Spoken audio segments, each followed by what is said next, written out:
Hello, hello! My name is Levi Mock, your low-budget movie buff, and this is Flix on Flix, the show where I attempt to review and analyze any and all Netflix original content. And today's show, not movie this time, on the chopping block is 2019's The Order, starring Jake Manley, Sarah Gray, and Adam DeMarco. The story follows a young man named Jack Morton who seeks to avenge the death of his mother, allegedly at the hands of his own father. But in order to do so, he must first gain entrance into the prestigious Belgrave University, and once inside, he must infiltrate the mysterious secret order known simply as the Order.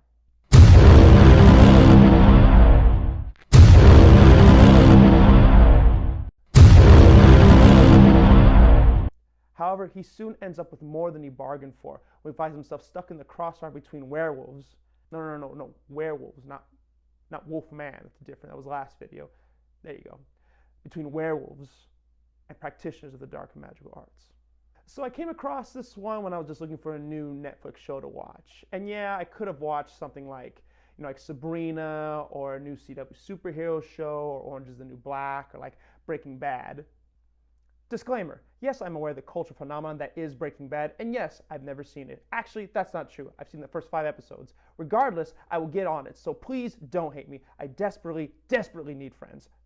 I need friends.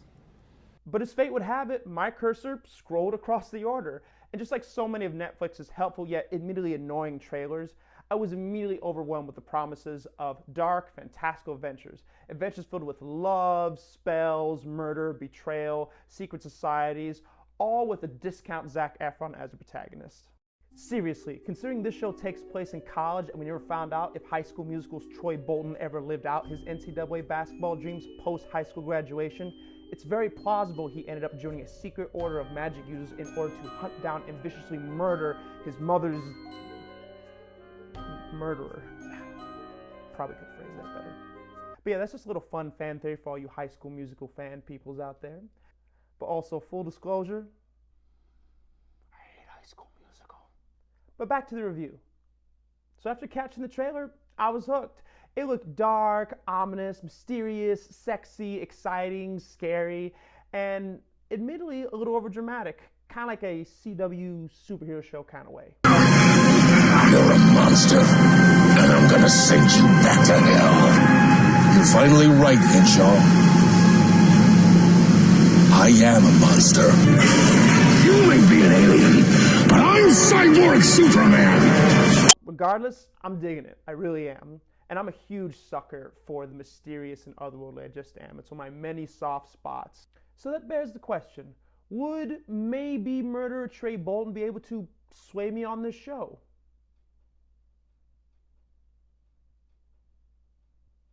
Absolutely.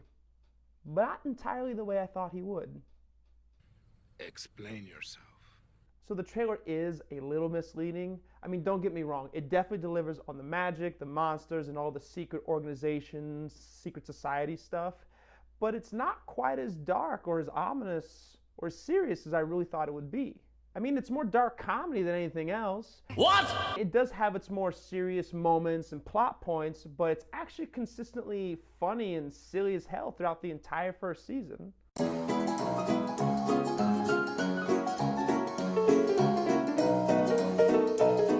I love these characters, I really do. I love their overdramatic, cheesy acting. I love their stupid one-liners.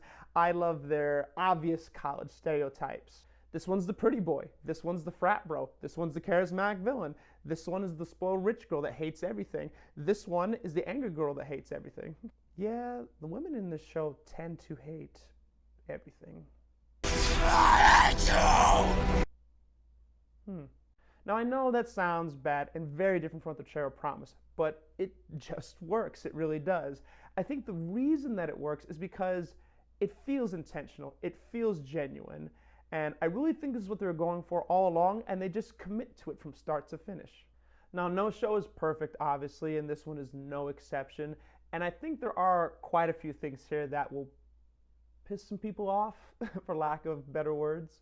Or maybe turn people away is a better phrase. So small gripe, special effects. They're hit and miss, but at least when they miss, doesn't slow down the show, it still runs, it's still entertaining, but you can definitely tell when they didn't have the money for something.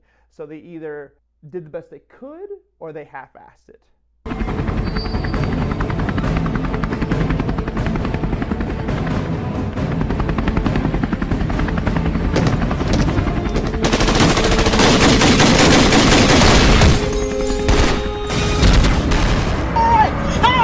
The biggest gripe I think anyone will have with this is they do play the story and the rules of the universe very fast and loose at times. Rules that are established in this world are sometimes inconsistent or don't make sense. Many characters just die or show up out of the blue for no reason. And I don't mean known characters just show up all Deus Ex-like. I never asked for this. I mean completely unknown people just kind of show up or get killed, and you're just expected to care or be shocked, but you don't. Characters also make dumb decisions or completely ignore useful resources or solutions until way later when it's convenient. I'm looking at you, Magic Dust! But you don't know what it feels like to fall. I love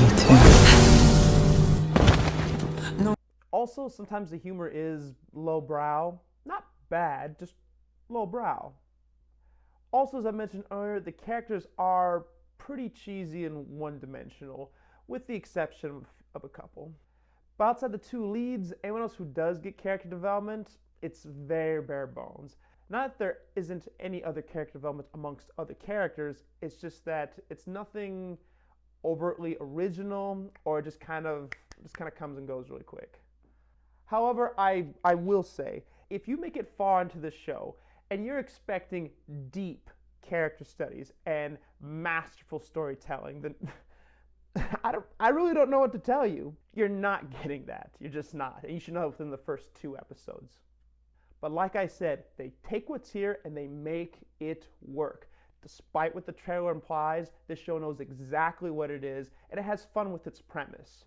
It's college kids, one-dimensional, yes, but they thrive in that one dimension. It's them dicking around with ancient orders, blood magic, werewolves, necromancers, mystic relics, circumstances with world-ending implications, Maybe. all wrapped up in a frat-tastic burrito magic party. It's fun to laugh at, it's fun to laugh with, it's fun to just get wrapped up and swept away in these ridiculous adventures that are not as serious as the characters treat them. It's just simply a good time on the couch. All right. If you're looking for a fun, silly show about college kids playing around and getting to mischief with dangerous magic, something you can just kind of escape the negativity of the world for just like a couple of days, I would say the show is for you. So anyways, guys, that was my review for The Order. I hope you enjoyed it. I know I enjoyed it as well as the show. I do recommend it. Please check it out.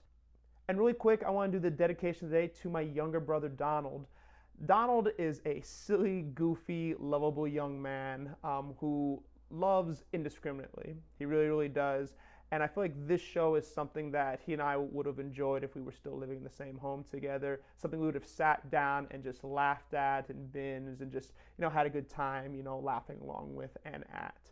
So Donald, I miss you. I love you. If you guys want to check out Donald, he's also the lead singer of a band called The Illegals. If you want, you can go to their homepage on Facebook and check them out. That's The Illegals of Fort Wayne, and they play a bunch of shows around the city of Fort Wayne and everywhere else. Please check them out.